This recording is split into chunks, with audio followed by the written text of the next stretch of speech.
আজ শোলা কচু দিয়ে ছোটো মাছের একটা ভাজি বানাচ্ছি। এক পিস শোলা কচু নিয়ে নিয়েছি এখানে। সম্পূর্ণটা দেব না, অর্ধেকটা দিয়ে ভাজিটা বানাবো। গ্যাসে একটা কড়াই বসিয়ে দিয়েছি, এর মধ্যে দিয়ে দিলাম সরষের তেল। আর ছোটো মাছগুলো কেটে ধুয়ে পরিষ্কার করে লবণ হলুদ দিয়ে মেখে নিয়েছি। তেলটাকে খুব ভালো করে গরম করে নেওয়ার পর মাছগুলো দিয়ে দিচ্ছি।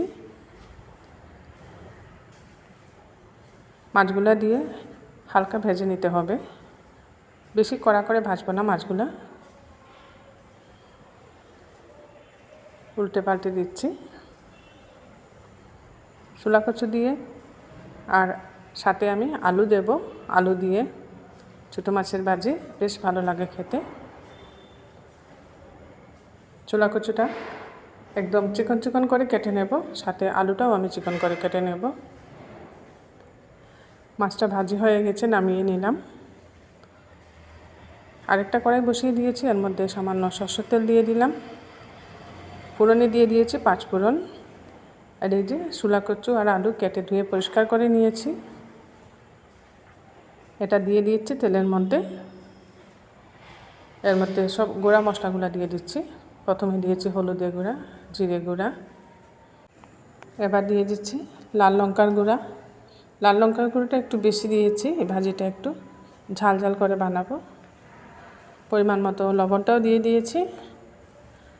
এর মধ্যে আপনারা ইচ্ছা করলে কাঁচা লঙ্কা কেটেও দিতে পারেন, ভালো লাগে খেতে।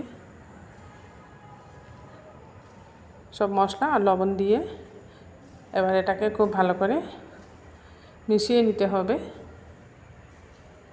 ফোড়নের সাথে খুব ভালো করে মশলা, শোলা কচু আর আলুটা খুব ভালো করে মিশিয়ে নিচ্ছি।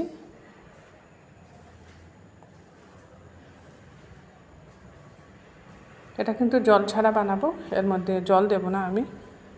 এভাবে ভালো করে কষে গ্যাসের হিটটা কম করে দিয়ে ঢাকা দিয়ে দিয়ে বানিয়ে নেব।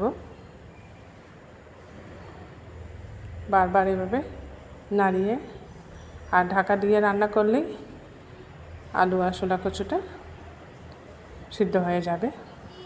এখনও সম্পূর্ণরূপে সিদ্ধ হয় নাই, আবারও একবার ঢেকে দিচ্ছি।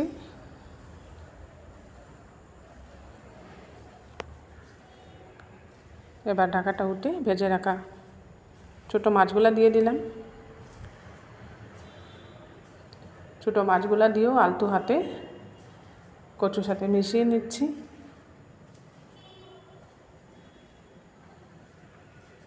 এইভাবে ছোটো মাছ দিয়ে ঝাল ঝাল করে বানালে শোলা কচুর ভাজিটা ডালের সাথে খেতে খুব ভালো লাগে।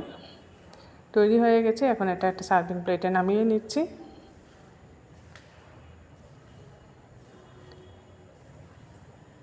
খুব সুন্দরভাবে বানিয়ে নিলাম এই রেসিপিটা।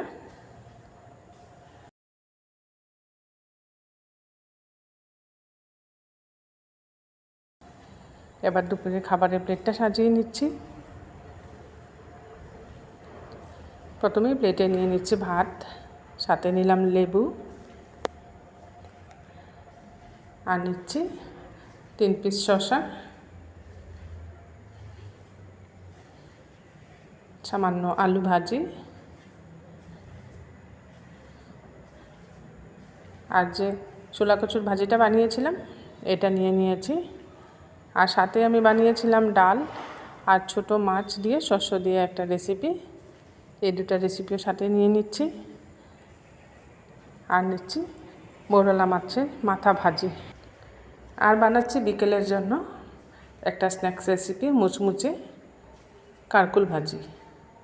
কারকুলগুলো এখানে বড় বড় করে কেটে নিয়েছি। এর মধ্যে লবণ, হলুদ, জিরে, ধনে, এখানে চালের গুঁড়িও দিয়েছি, আর দিয়েছি সামান্য কসুরি মেথি।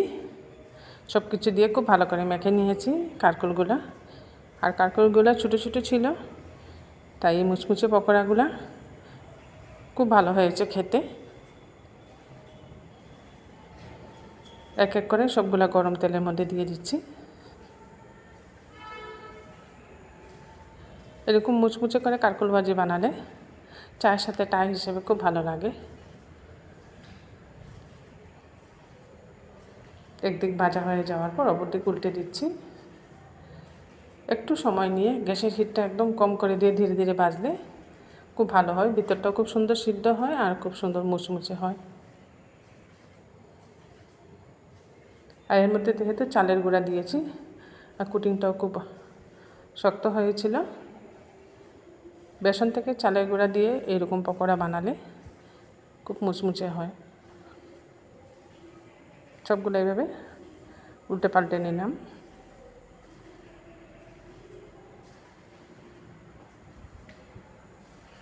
উল্টে পাল্টে আরও কিছুক্ষণ এপিট করে নেব সবগুলো। নেওয়ার পর দেখুন খুব সুন্দর ভাজা হয়ে গেছে। এগুলো এখন উঠিয়ে নিচ্ছি এক এক করে, উঠিয়ে একটা সার্ভিং প্লেটে সাজিয়ে নিচ্ছি। এই দুইটা রেসিপি আপনাদের ভালো লাগলে একটা লাইক করে দিবেন, অবশ্যই সবার সাথে শেয়ার করবেন, আত্মীয় স্বজন বন্ধু বান্ধব। আর এই কারকুল মুচমুচে ভাজার সাথে কয়েকটা কারি পাতা ভেজে নিয়েছি, সাথে নিয়েছি লেবু আর কাঁচা লঙ্কা।